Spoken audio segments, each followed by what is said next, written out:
উপার্জনের কাজে বারবার ব্যবহার হয়ে এসেছে শৈশব। কখনো রাস্তা সার্কাসে, আবার কখনো চড়কের বিপদজনক ঘূর্ণিতে। জীবনের ঝুঁকি নিয়ে রাস্তার পাশে বাবার সঙ্গে সার্কাস দেখিয়ে পরিবারের মুখে অন্ন জোগানোর ছবি আজ ফিকে হয়ে গেল। নিজের 4 মাসের শিশু কন্যাকে কোলে নিয়ে চড়কে ঘুরলেন বিন্নাগুড়ি থেকে জলপাইগুড়িতে আসা এক চড়ক সন্ন্যাসী। 4 মাসের কোলে শিশুকে নিয়ে দীর্ঘক্ষণ চড়কে ঘুরে ভক্তদের মন জয় করলেন।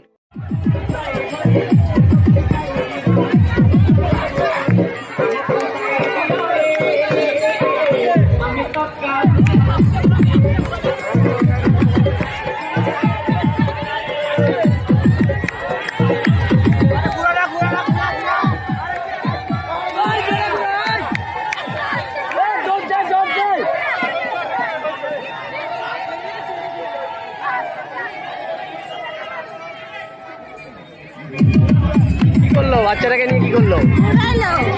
হ্যাঁ, ওর বাবা বাচ্চাটাকে নিয়ে ঘুরাইলো। আপনার স্বামী এভাবে ঘুরে আপনার ভয় লাগে না? খারাপ লাগে না? ভয় লাগে না? আপনার ভয় লাগে নাই? কি নাম আপনার স্বামীর নাম? কি বাড়ি কোথায়? বিন্নাগুড়ি থেকে আসছে। বাচ্চা নিয়ে ঘুরলো? কতটুকু বাচ্চা, মেয়ে না ছেলে? কত বছর? 4 মাস।